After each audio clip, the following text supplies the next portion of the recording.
It's been a while since I've made a video. Since then, this and this have happened. A burst pipe and a puppy later, and I'm back. This week, we're looking at Nintendo's newest console, the Switch. If you've kept up with my channel, you know that Nintendo and mobile gaming are two things I really dig, so on paper, this is right up my alley. But how is it in real-world use? I'm Jason with Mazlintech, and this is the Nintendo Switch.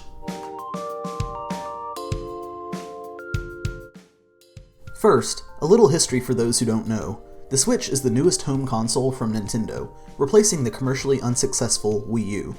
Unlike a traditional home console, however, the guts of the Switch are in a small tablet. This is actually the console. The dock for the Switch provides power and HDMI out, but that's it. The big draw of the Switch is being able to take it on the go. The Switch controllers, called Joy-Cons, can attach to either side of the tablet, creating a handheld console. The Switch also has a small kickstand on the back, which can be set on a table or other hard surface and act as a small TV while you hold the controllers independently. All of these ways of playing the Switch are by design, and that's what makes the Switch so unique. So now that you know what it is, how does it perform? Well, that answer can be subjective, depending on how you plan on using the console. As a home console, the Switch is underpowered next to its competitors, possessing less raw power and half the RAM of the PS4 and Xbox One. But as a handheld, the Switch is the most powerful dedicated system ever made. The duality of the Switch makes it a tough beast to review, so I'm going to approach this review from my perspective, which is primarily playing it as a handheld. Diving into the hardware, the Switch is on the larger size of handhelds. I previously had a Vita and 3DS, and the Switch with the Joy-Cons attached is larger than both of them. It also has a much larger screen, at 6.2 inches. The screen resolution is 720p, and it looks fantastic. Compared to the Wii U's dim, washed-out gamepad and the 3DS's 240p display, the Switch's display is beautiful. 720p is also the perfect resolution in my mind. At that screen size, it works out to slightly higher pixel density than a Retina MacBook Pro, and is a good middle ground between sharpness and not being too taxing on the graphics card. It is, however, taxing enough to require a fan. This is a first for me, a handheld with a fan inside. My immediate concern was with fan noise, but thankfully, in the weeks I've had it, it hasn't been an issue. I've noticed while playing Zelda, but it's faint enough to sound like rain in-game.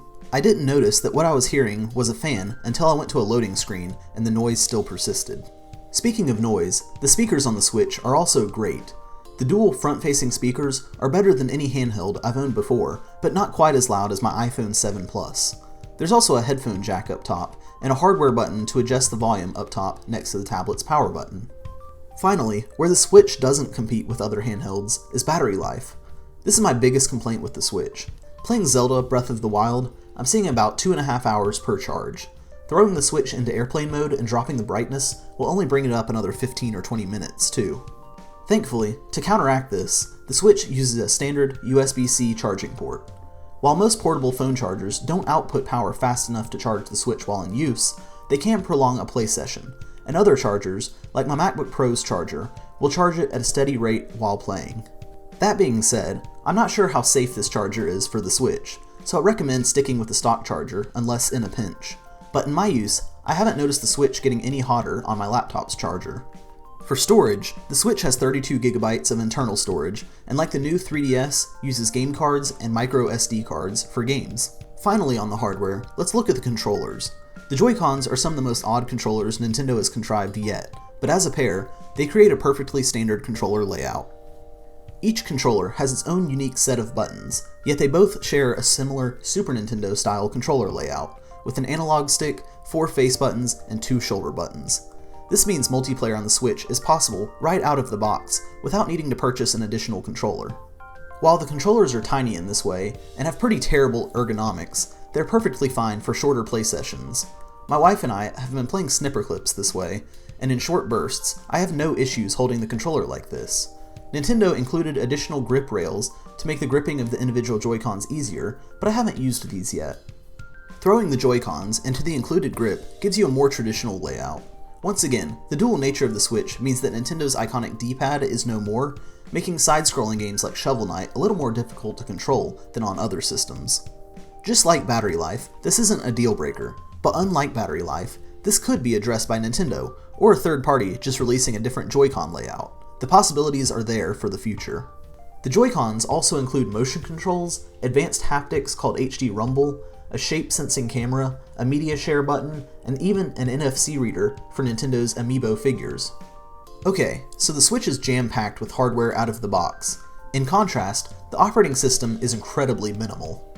For starters, it's fast, really fast, like the fastest on any game console fast, and it's up there with flagship phones. From jumping through menus to capturing screenshots in-game, there's no delay on anything. The aesthetic is clean and currently supports light and dark themes. Unfortunately, the speed comes at the sacrifice of features. At the time of this review, the Switch has no web browser, no video streaming apps, and no virtual console. These are all things that were standard on the systems it's replacing. The virtual console is coming. Streaming apps probably will too, but Nintendo has remained pretty tight-lipped about the web browser. As it stands, you're buying the Switch solely to play games. Thankfully, the system launched with a few gems. The majority of my time has been playing Zelda Breath of the Wild, which looks amazing and runs really well, especially in handheld mode. This is exactly the launch game the Switch needed.